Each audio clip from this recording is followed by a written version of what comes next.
Psicorebeldes es un espacio para profesionales y no profesionales de la salud mental que tienen algo en común y su pasión por la psicología. Una psicología crítica, una psicología sincera y una psicología que a veces espera paquetes de Amazon. ¿Por qué te digo esta idiotez? Resulta que he pedido un libro, que por cierto es un libro muy interesante, se llama El gen egoísta, de Dawkins, y me va a llegar hoy. Y como aún no ha llegado, tengo la sensación de que va a llegar justo en el momento en el que estoy grabando el podcast. Te lo cuento porque si en algún momento notas tengo que parar o algo así raro, pues eso es por esta razón. De hecho, pues sonará el timbre lo más seguro, ¿vale? Sé que no es lo más ortodoxo, pero bueno, es que si no puedo grabar en todo el día esperando a que venga el maldito paquete, ¿vale? Y como yo soy un poco de hacer las cosas así, con la máxima naturalidad posible, pues que hay más natural que venga un repartidor a traerte algo.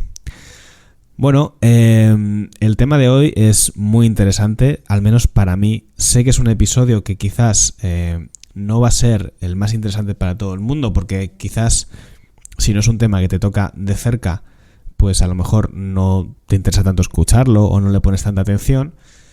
Yo considero que es algo que a todo el mundo nos vendría bien ser consciente de ello o tomar conciencia, mejor dicho.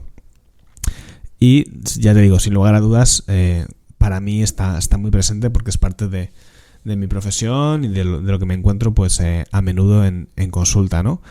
Voy a hablar, aunque no solo, de cómo afecta el diagnóstico de anorexia en el entorno familiar. Yo tengo una teoría que en realidad no es una teoría, es una afirmación, ¿no? Que es que cuando hablamos de un menor, ¿no? O de una persona joven recibe un diagnóstico de anorexia, evidentemente la persona más afectada, como es lógico, es la propia persona que tiene el problema, ¿no? Pero este diagnóstico no solamente le afecta a ella, afecta a todo el sistema familiar, en concreto a los padres porque van a ser los cuidadores quienes van a tener que echar una mano y contribuir en muchos aspectos relacionados con el devenir del trastorno, ¿no? Y no solamente por la parte práctica, ¿no? Que es que simplemente que tienes a tu cuidado a esa persona menor o aunque no sea menor de edad, pero bueno, pues normalmente que sea una persona joven, ¿no? También por la parte emocional. Normalmente los padres asumen muchas responsabilidades, muchas culpas cuando sus hijos o sus hijas reciben este diagnóstico. Al menos es lo que yo me encuentro en consulta. Creo que también la psicología más clásica, más tradicional, ha contribuido a esto, a responsabilizar a los padres de los problemas de anorexia. Y evidentemente los padres son una pieza fundamental en el desarrollo de las personas, al igual que lo es la sociabilización o muchas otras cosas, ¿no? Pero creo que colocar tanto peso sobre los hombros de los padres, además de ser algo injusto, es que no es realista, ¿no? Así que voy a hacer este episodio para reencuadrar un poco el tema.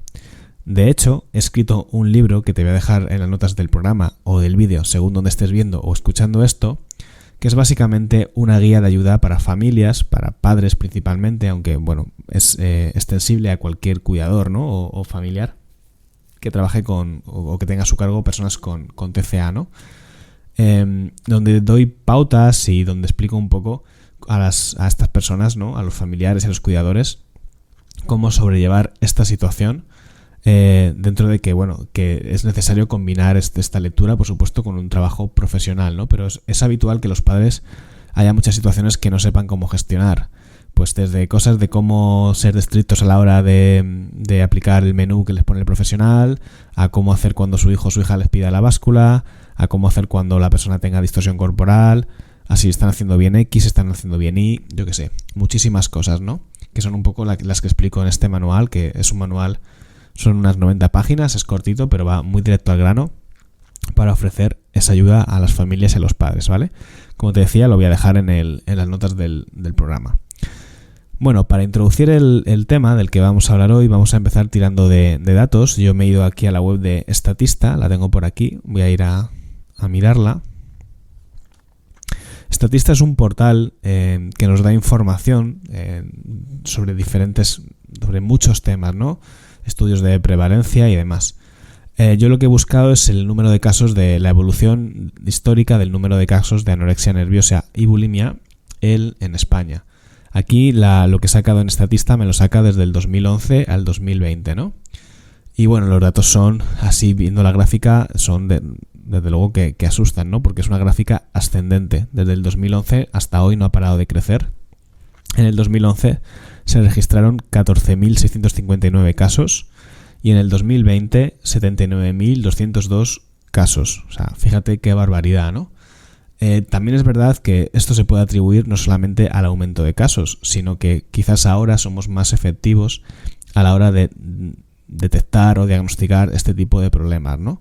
Sin embargo, todos los profesionales que nos dedicamos a trabajar con este colectivo coincidimos o tenemos la sensación subjetiva de que los aumentos de TCA de que los casos de TCA van en aumento completamente, ¿no? Yo, sin lugar a dudas, tengo esa sensación, pero es verdad que mi percepción puede estar sesgada porque está sobredimensionada, ¿no? Porque al final yo me dedico a esta parte y si crece mi perfil profesional, pues me llegan más casos y yo puedo tener una sensación que, como te digo, no es objetiva, ¿no? Pero los datos, bueno, nos dicen esto, ¿no? Si nos vamos a otros datos, porque claro, aquí esto acaba en el 2020, ¿no? Si cogemos otros datos, como datos de estudios de prevalencia, pues parece ser que la prevalencia del diagnóstico de anorexia bueno, creo que es solamente de anorexia, no sé si es de TCA o de anorexia, ahora no estoy seguro, pero juraría que el dato que cogí era de anorexia, ¿no? Que es en la población española la prevalencia del trastorno de anorexia sería el 4%. Esto quiere decir que de cada 100 personas, 4 tienen o han tenido un problema de este tipo, ¿no? Lo cual es altísimo, es un porcentaje muy, muy, muy alto. También, bueno, algo en lo que coincidimos la mayoría de profesionales, ¿no? Y que también se están reflejando así en los estudios, es que a raíz de la pandemia los casos se han multiplicado. O sea, que han crecido muchísimo, ¿no? Que tenemos la sensación, ya te digo, subjetiva de nuevo, de que hay muchos más casos de los que había antes. En Estados Unidos se llevó a cabo una investigación, ¿no? Y detectaron que en 2020, que fue el año de la pandemia, pospandemia, un poco cuando estamos ahí en fase de recuperación, si no recuerdo mal, detectaron que hubo un 15% de aumento de casos de anorexia nerviosa, ¿no?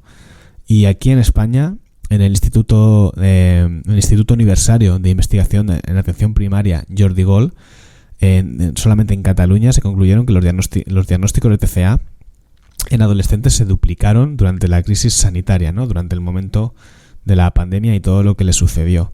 Que, bueno, podemos teorizar, ¿no? Hipotetizar por qué sucedió esto, ¿no? Quizás las personas en ese momento encerradas en casa se tuvieron que enfrentar más a su propio malestar y recurría a la alimentación. Es verdad que mucha gente aprovechó en esta época para comenzar temas dietas, temas de ejercicio físico y demás, y es fácil también engancharse desde ahí. No lo sé, hay muchas posibles explicaciones. El caso es que, como te digo, la mayoría coincidimos en que en los casos de TCA van en completo aumento, ¿no? Y que este fue un punto de inflexión importante, el tema de la pandemia. Esto no te lo cuento para caer en el alarmismo, ya que, evidentemente son datos muy importantes y que tenemos que tener en cuenta, ¿no? Pero no, el objetivo de este capítulo no es contribuir al qué mal estamos. Insisto, esto es algo que hay que atender, evidentemente, y que nos debe alertar de que algo pasa, pero no es el objetivo del capítulo ¿no? Traigo esta información un poco para encuadrar lo que sería el mensaje del episodio, y es que yo he dicho en el título que los padres no tienen la culpa de que sus hijos o hijas tengan un problema de anorexia. Mi pregunta o la reflexión que saco aquí es: ¿qué pasa? ¿Que de repente los padres ahora son peores que hace 8 o 9 años? Los trastornos de anorexia se deben a que los padres cuidan peor, presionan más. Yo creo que no, sinceramente. Yo cuando trabajo con padres en consulta, evidentemente hay padres de todos los tipos, ¿no? Y hay padres que son muy cañeros con el físico de sus hijos o sus hijas, que les cuestionan, que les critican, y esto es lógico y yo creo que es obvio para todos que tiene un peso muy importante en que una persona pueda desarrollar un problema de alimentación. Sin embargo, en el grueso de casos que yo me encuentro en terapia, esto no es así.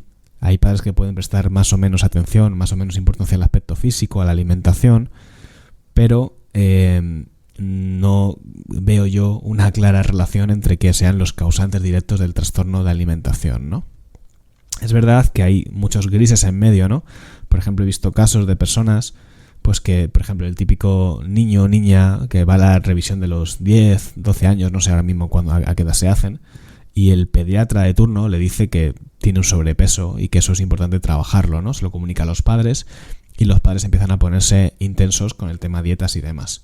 Esta historia sí que me la he encontrado en más de una ocasión y es una mezcla pues de eso, ¿no? De a veces de una atención médica un poco gordofóbica, que yo no voy a decir que el sobrepeso no pueda acarrear, ¿no?, en el futuro ciertos problemas de salud, pero bueno, también creo que a veces hay un tema ahí un sesgo un poco social, ¿no?, de concebir el cierto sobrepeso como con algo malo, llamarlo enfermedad, cuando en realidad es nuestro propio odio, nuestro propio rechazo a estas tipologías corporales, ¿no?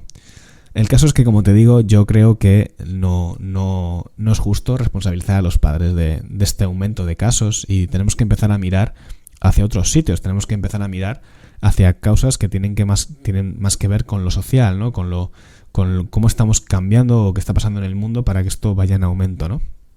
El otro día me encontré una historia muy curiosa que la subí en mis redes sociales.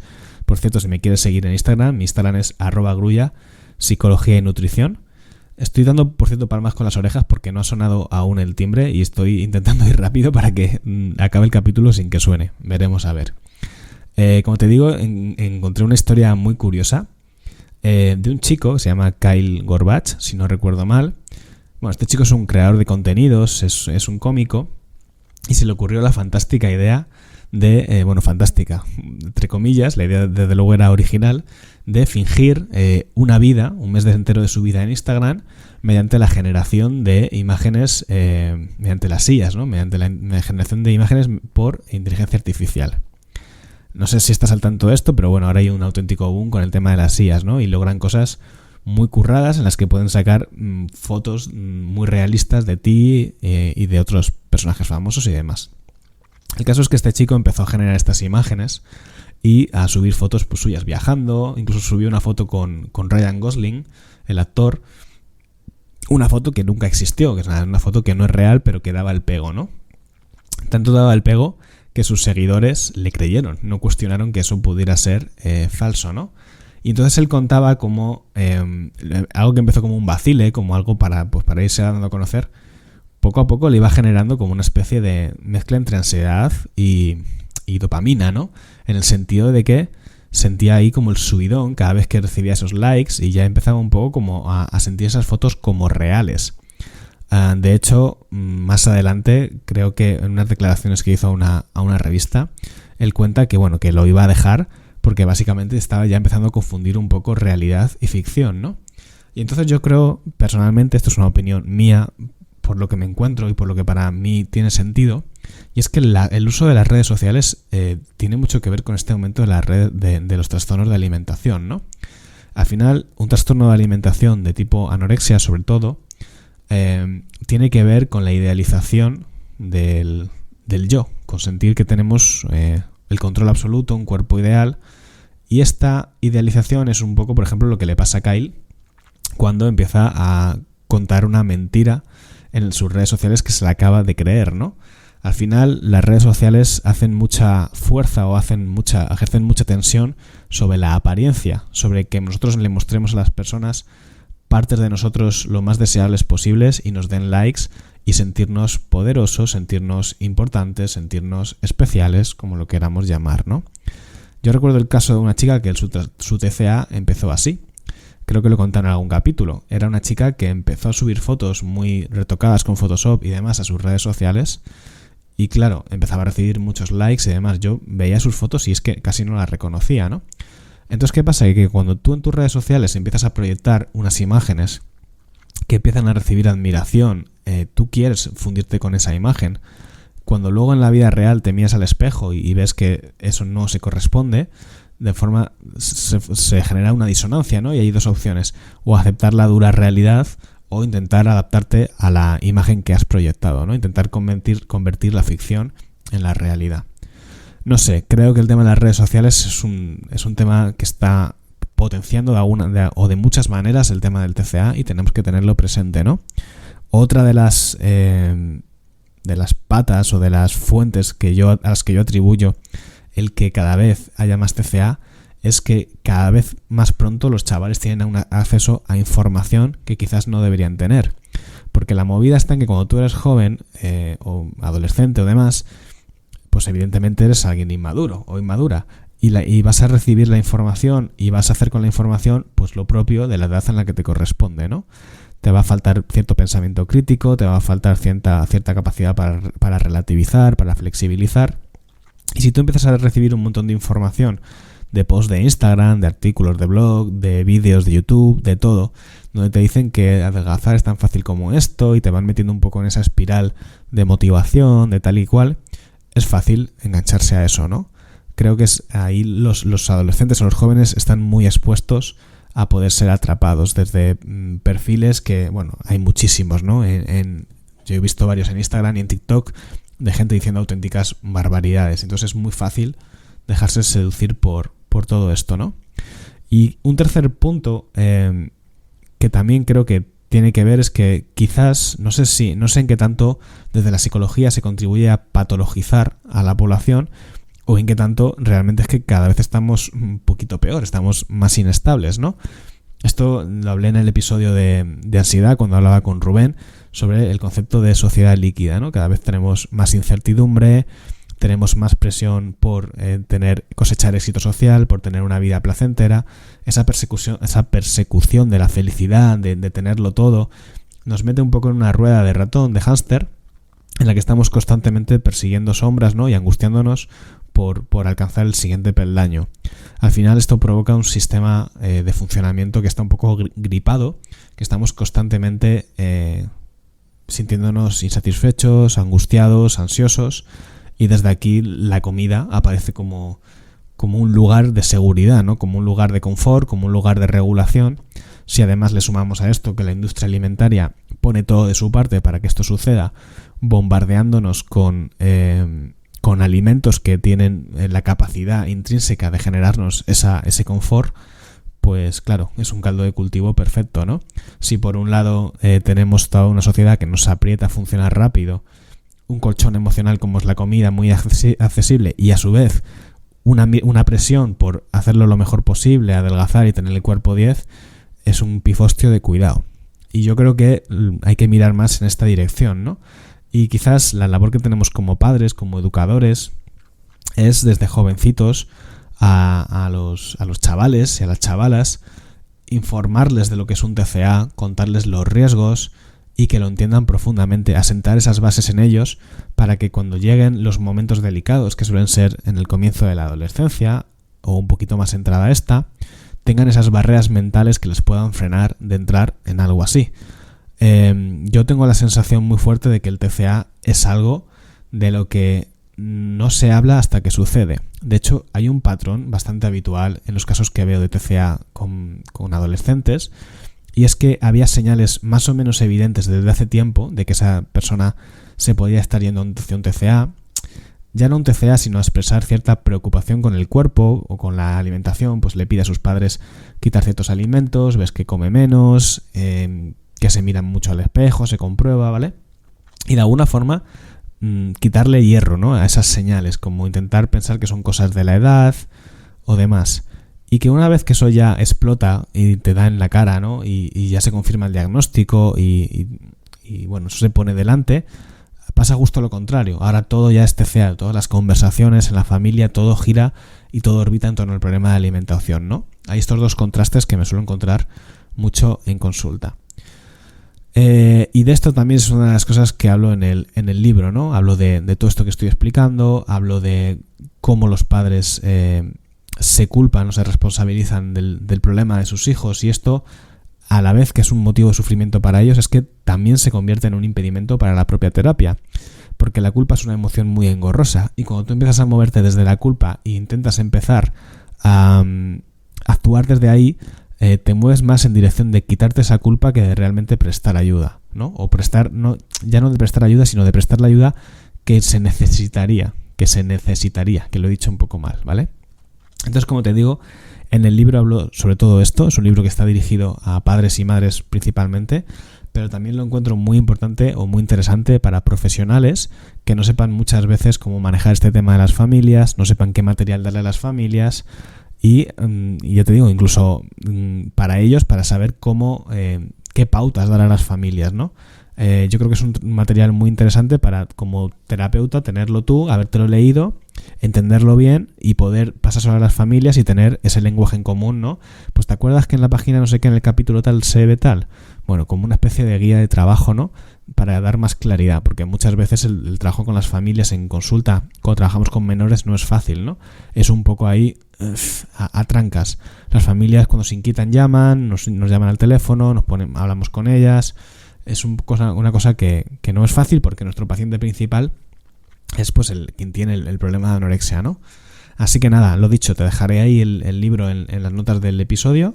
Estoy muy contento porque no ha venido el repartidor. También es señal de que espero que no se le haya olvidado venir. Eso ahora que lo estoy pensando no es tan guay. Así que nada, espero que te haya molado este episodio, que te haya parecido útil, que te haya dado un poquito que pensar. Y por lo demás, nos vemos en el siguiente capítulo. Adiós.